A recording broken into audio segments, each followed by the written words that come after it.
How are you? Good to see you all. What we have seen transpire in Los Angeles, California in recent days is shameful. Left-wing radicals waving foreign flags viciously attacked ICE and Border Patrol agents as well as Los Angeles police officers. These criminals injured police, threw rocks at police cars and officers, burned vehicles, shut down freeways, and lobbed Molotov cocktails, all because the Trump administration was removing violent criminal illegal aliens from the city. These attacks were aimed not just at law enforcement, but at American culture and society itself. Rioters burned American flags, chanted "Death to ICE," and spray-painted anti-American slogans on buildings. But President Trump will never allow mob rule to prevail in America. The most basic duty of government is to preserve law and order, and this administration embraces that sacred responsibility. Democrats like Governor Gavin Newsom and Mayor Karen Bass shamefully failed to meet their sworn obligations to their citizens. They didn't have the courage to do the right thing and protect law-abiding Californians from rioters. That's why President Trump deployed the National Guard and mobilized Marines to end the chaos and restore law and order. The mob violence is being stomped out. The criminals responsible will be swiftly brought to justice, and the Trump administration's operations to arrest illegal aliens are continuing unabated. When the initial immigration enforcement actions took place on June 6th, Mayor Bass took to social media to say she was deeply angered by what has taken place. Mayor Bass then embarked on one of the most outrageous campaign of lies this country has ever seen from an elected official, blaming President Trump and brave law enforcement officers for the violence. She accused heroic American immigration and customs enforcement officers targeting illegal alien murderers, rapists, and pedophiles of, quote, sowing terror in communities and disrupting basic principles of safety in our city. Around the same time, Governor Newsom claimed that immigration enforcement actions were causing chaos. That's how radical Democrats have become. Their opposition to President Trump has forced them to side with illegal alien criminals in their communities and violent rioters and looters over law enforcement officers who are just doing their jobs. Mayor Bass and Governor Newsom fanned the flames and demonized our brave ICE officers. Instead of defending their city and their state, Karen Bass and Gavin Newsom claimed that in order for the riots and the violence to stop, ICE needed to leave and immigration raids must end. In other words, the position of the Democrat Party is that the federal government is not allowed to enforce our laws and to arrest and deport illegal alien criminals. They're attempting to use a violent mob as a weapon against their own constituents to prevent the enforcement of immigration law. This is deeply un-American and morally reprehensible. President Trump received a clear mandate from voters to reverse the illegal invasion ushered in by Joe Biden's open border and to end the lawlessness represented by Karen Bass and Gavin Newsom's California. President Trump promised to carry out the largest mass deportation campaign in American history, and left-wing riots will not deter him in that effort. Sanctuary cities and states will no longer be allowed to shield illegal criminals from deportation. Just take a look at some of the illegal monsters who were taken off the streets in Los Angeles in recent days. A Vietnamese national, a known gang member with a conviction for second-degree murder. A Mexican national with convictions for child molestation who is armed with a dangerous weapon and had previous arrests for robbery and domestic violence. A Filipino national with convictions of rape, assault, burglary, and theft. A Mexican national convicted of statutory rape, narcotics violations, and hit and run. A Nicaraguan national with convictions for domestic violence and hit and run and a previous arrest for willful cruelty to a child. And an illegal alien from Mexico who was arrested after allegedly throwing a Molotov cocktail at law enforcement officers during the Paramount riots on Saturday. He is now being charged with attempted murder. Law-abiding American citizens do not want these public safety threats living in their communities, no matter what Democrats like Karen Bass and Gavin Newsom may claim. And let this be an unequivocal message to left-wing radicals in other parts of the country who are thinking about copycatting the violence in an effort to stop this administration's mass deportation efforts. You will not succeed. Any lawlessness will only strengthen this president's resolve to defend the majority of Americans who want to live their lives peacefully, free from the fear of violent criminal illegal aliens. As President Trump said, order will be maintained and illegal aliens will be expelled from our country. In economic news, the latest Consumer Price Index inflation report came in today below expectations again. Since President Trump took office, inflation has come in below economics expectations every single month. Core inflation held steady and remains at the lowest level since March of 2021. Wage growth remains strong. The average private sector worker is on track to see their real earnings increase by around $1,200 adjusted for inflation. And prices continue to fall for everyday Americans. Energy prices fell from April to May. Gasoline has fallen each month since President Trump took office, down 12% over the past year. And prices for meat, poultry, eggs, and fish are all down from April to May as well. Under President Trump's strong leadership, America is beating Joe Biden's record-high inflation crisis. And once the One Big Beautiful bill passes, our economy will boom like never before. This bill is the largest tax cut for middle-class Americans in history. The One Big Beautiful bill gives a 15% tax cut to working Americans and families will see increased take-home pay of $10,000 per year. The One Big Beautiful bill expands the child tax credit to $2,500 for more than 40 million American families with children. And the One Big Beautiful bill cuts taxes for overtime workers, saving them nearly $2,000 per year, and ends taxes on tips, saving tipped workers nearly $2,000 per year as well. All of these provisions are broadly popular with an overwhelming support from the American people. We need Republicans in Congress to finish the job and send the One Big Beautiful bill back to President Trump's desk for his signature as soon as possible. With that, we'll get to questions. I'm sure you have many of them today. Here in our new media seat is Elizabeth Mitchell, the White House correspondent for the Daily Signal, who's not afforded a seat in this room, but today she is. Thank you, Elizabeth. Thank you so much, Karoline. I have two questions, if that's okay. First, a few Republicans on Capitol Hill are suggesting that President Trump scale back deportations, even as ICE is reportedly gearing up for raids in 5 more Democrat-led areas. Would anything dissuade President Trump, and would he consider sending in Marines if anti-ICE violence occurs in these cities? Well, I think I may have just answered both of your questions with my opening monologue. The Trump administration is going to continue the mass deportation effort that the president promised the American public. Many of you were at those rallies in cities and communities across the country when the president spoke about his commitment to removing violent illegal criminals and anyone who has broken our nation's immigration laws from American communities. And God bless our ICE and Border Patrol who are working hard on that effort. This administration is going to continue that. And it's part of the reason we do need the One Big Beautiful bill to pass as well, may I add, because the bill provides funding to hire more ICE agents and Border Patrol agents, more personnel on the ground to conduct this important public safety work. Thank you. And on another topic, President Trump has indicated that aides to former President Biden who used the auto pen to sign major orders and pardons should be investigated for potential crimes. Does he think that Biden allowing, or at least being negligently unaware of this activity, was an impeachable offense?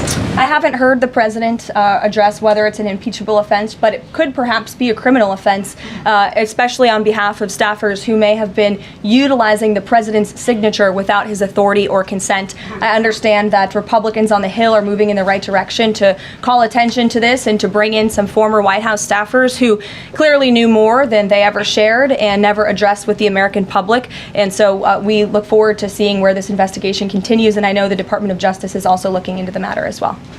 Alex, good to see you today. Good to see you, Caroline. Thank you. You mentioned foreign flags being blown during these protests. There are protest activities being organized for this weekend. Part of it are Democrats saying they want to reclaim the American flag. It's also being titled No King's Day. Does the president see himself as a king, and does the White House expect to see American flags being flown during these protests this weekend? The president views himself as the president of the United States of America. This is a constitutional republic, and we want to see all of our citizens be proud of the country in which they are given the privilege and the blessing to live. And I think that those images of foreign flags being waved with by illegal criminals and by violent rioters in the face of cars blowing up and of flames in the city. I have photos of that here to show you. With this violence and destruction that occurred, is an image that Governor Gavin Newsom owns. This is his city, and President Trump saw these images, and he said that is not going to be accepted or tolerated, and hence why he deployed the National Guard and United States Marines who have helped to quell that violence. If I can ask another. Sure.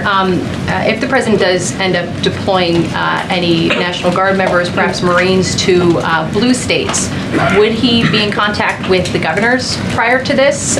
Would it be necessary? Well, President Trump was in contact with Governor Gavin Newsom despite some of the claims he's made in the last couple of days. The president called the governor on Friday evening and told him to let law enforcement in California do their jobs. And the Los Angeles Police Department, by the way, are fantastic people. They are trying to do the work that they've so bravely signed up to do, to enforce the law. But they have been kneecapped by incompetent Democrat policies and Democrat politicians who do not allow their local law enforcement to correspond and coordinate with federal immigration authorities. And so the president gave Gavin Newsom a warning and said, get it together. 24 hours later, we saw more images like this. We heard about Border Patrol agents who were being the target of rocks. These illegal criminals were throwing rocks at our Border Patrol and ICE agents, and so the president made the decision to federalize California's National Guard. Stephanie. Thank you. Two questions on the China trade deal, if I may. Sure. First, will the president formally sign the trade deal, and if so, when? Secretary Lutnick sort of alluded to the fact that it might be in a couple of days, but I'm curious if there's anything more specific to read out. Sure. Well, I do have more specifics for you. I spoke to the president about this. He spoke to his trade team, who did a fantastic job negotiating this on behalf of the United States and meeting with their Chinese counterparts. The president is talking to them about the details of it now. But what the president heard, he liked. China has agreed to open their markets to the United States separately of this deal. And when it comes to this deal, we're going back to the terms that were agreed upon in Geneva for the release of some of those critical minerals and the magnets from China to the United States. And we have agreed to fully comply with the Geneva Agreement as well. So the president is reviewing the details of that with his trade team now, and you'll hear more from him, I'm sure. And then the second question, on tariffs, Secretary Lutnick suggested that the tariffs would remain unchanged with China.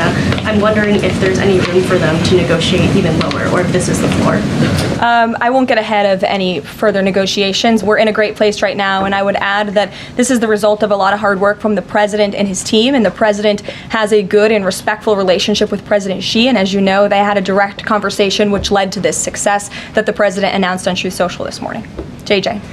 On North Korea, has the president tried to resume dialogue with Kim Jong-un? There's some reporting that the president sent a letter and tried to give it to Kim Jong-un through some North Korean diplomats through the UN, and they declined to take it and send it to Kim Jong-un? The president remains receptive to correspondence with Kim Jong-un, and he'd like to see the progress that was made at that summit in Singapore, which I know you covered in 2018 during his first term. As for specific correspondence, I'll leave that to the president to answer. Sure. Good afternoon. Yeah, thanks. Back to the trade deal negotiations with China. Jimmy Lai, as you know, is a pro-democracy advocate, Catholic, sitting in solitary confinement in Hong Kong as we speak. His family believes he may be close to death. Did his name come up, Jimmy Lai's name come up in these negotiations with China? Not to my knowledge. I understand the negotiations were very much focused on our trade and economic relationship with China. Does the president believe he can free Jimmy Lai from prison? I'll check with the president. It's certainly an important issue, and I'll get back to you. Thanks, Caroline. The president said yesterday that paid insurrectionists were behind or involved in the protests in Los Angeles. Does the White House have any more details about who they believe is paying these protesters? The president spoke about this last night when he returned from Fort Bragg, because frankly, the president has a lot of common sense. And if you look at some of the imagery that we have received from the Department of Homeland Security and ICE and law enforcement who are on the ground, you will see boxes and boxes of very professionalized masks and rioting equipment being dropped off for these protesters. So it's a good question the president is raising, and one we are looking into, about who is funding these insurrectionists and these rioters and these protesters and these illegal criminals. And I have updates for you on the numbers, by the way. Since June 6th, there have been 330 illegal aliens that have been arrested as part of these riots in Los Angeles. 113 of those illegal aliens had prior criminal criminal convictions. And overall, and this includes arrests of American citizens, there's been 157 people arrested for assault and obstruction-related charges, including the attempted murder of a police officer with a Molotov cocktail. So who is funding these illegal aliens who are coming in with this very professional riot gear? It's a question everyone in this room who cares about truth should be asking. And we encourage your help in trying to get to the bottom of that question. Indina. Thank you, Karoline.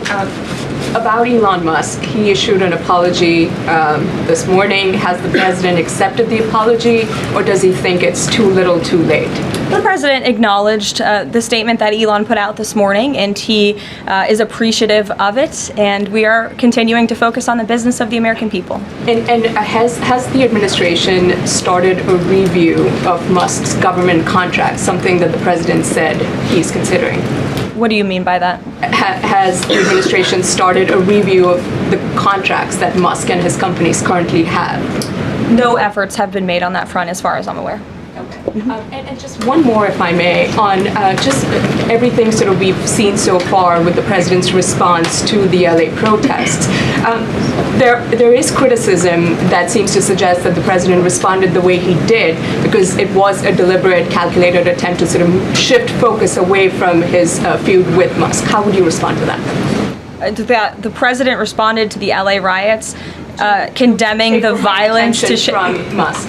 That's an incredibly disingenuous attack. The president saw images of Border Patrol and ICE agents being hailed with rocks and Molotov cocktails. He saw vehicles being burned to the ground with illegal aliens flying foreign flags, and that's what prompted the president to have this response that has clearly worked, because last night in Los Angeles, you didn't see many of those images. And I would add the governor and the mayor need to actually do more. I know Gavin Newsom had a big address to the nation last night. I guess he thought that's what it was for maybe his future political ambitions, but he spoke a lot of words. We haven't seen action. California has been a mess for years because of the incompetence of Gavin Newsom, so the president was responding to that only. Caitlin. Caroline, two questions for you. Sure. Over the weekend, Secretary Noem sent a memo to the Pentagon asking Secretary Hegseth to have and direct the military that's on the ground in LA to arrest and detain what she said were lawbreakers.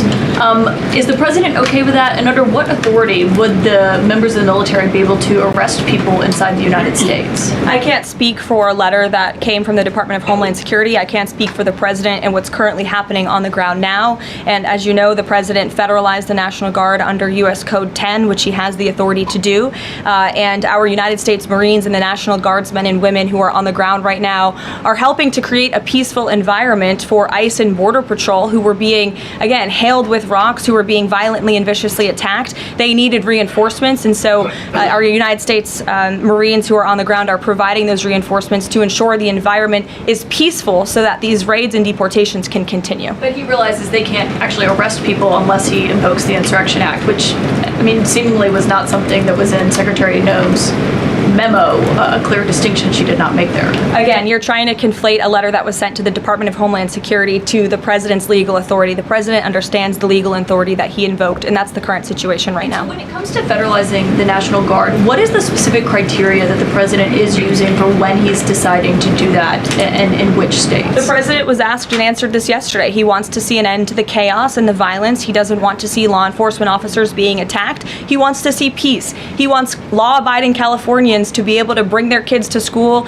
to be able to go to work without seeing this violence in the streets. That's what the president's hoping for, and that's why he's taken this action. John. Thanks a lot, Caroline. Two questions on two separate topics. One has to do with the military parade taking place here in Washington this weekend. There's a lot of security around the White House complex, around the Capitol complex, even along the tidal basin. Is that just proactive? Are you expecting anything in particular in terms of unrest like we've seen in Los Angeles? These are proactive security measures to protect those marching in the parade, many of whom will be veterans and our brave men and women in uniform and gold Gold Star families. There's going to be military families from around the country who are flying into this parade. And of course, it's to protect the spectators who will be enjoying this incredibly patriotic show on Saturday. And I hope you all join us there. And then secondly, Secretary Pete Hegseth testified on the Senate side of the Capitol today. Yes. And he was asked about America's, the administration's view of Vladimir Putin's intentions. And specifically, it was asked whether or not his intentions go beyond, his territorial ambitions go beyond Ukraine. When that question was posed to the chairman of the Joint Chiefs of Staff, General Kane replied that he does believe that his territorial ambitions go beyond Ukraine, but Secretary Hegseth says it's not clear at this point. How does the president view this issue? The president has spoken on this. He said, as he calls it, he believes Ukraine was always the apple of Putin's eye. And he made it very clear to Putin in his first term not to invade Ukraine. Putin didn't invade Ukraine because of President Trump's peace through strength foreign policy agenda and the effective deterrence policies that he implemented in the first term. Unfortunately, because of the weakness and incompetence of the previous administration, Vladimir Putin made the decision to invade Ukraine. And now we have this brutal war, which the president is working very hard to end. Jasmine. Thanks so much, Caroline. The president warned that any protests on Saturday would be met with force. Can you clarify what kind of protest President Trump does support or find acceptable? The president absolutely supports peaceful protests. He supports the First Amendment. He supports the right of Americans to make their voices heard. He does not support violence of any kind. He does not support assaulting law enforcement officers who are simply trying to do their job. It's very clear for the president what he supports and what he does not. Unfortunately for Democrats, that line has not been made clear, and they've allowed this unrest and this violence to continue, and the president has had to step in. One question. So if there were peaceful protests on Saturday for the military parade, President Trump would allow that? Of course the president supports peaceful protests. What a stupid question. Raquel. Thank you so much, Caroline. Raquel, and then I can go to you, Francis. Go. Thank you so much, Caroline. I have two questions. One about Israel. Yesterday, the U.S. ambassador to Israel said the U.S. no longer is pursuing the goal of an independent Palestinian state. Can you confirm that the president is no longer supporting a two-state solution? And is President Trump considering diplomatic action against countries who takes action against Israel during next week UN conference? Right now, the president views the situation in Israel and Gaza as deeply unfortunate and needing to end. And the president is realistic about the current state of affairs in this region of the world. And that's why the president has said the number one focus and priority of the administration is to release all of the hostages from Gaza and to end this conflict as soon as possible. The administration is still pushing very hard for the release of all the hostages. And as for what happens next, clearly Gaza is an uninhabitable place. It needs to be rebuilt with the help of our Arab partners, and the president wants to see that happen as well. Take a couple Just one on the G7 engagement. President Trump is traveling there on Sunday.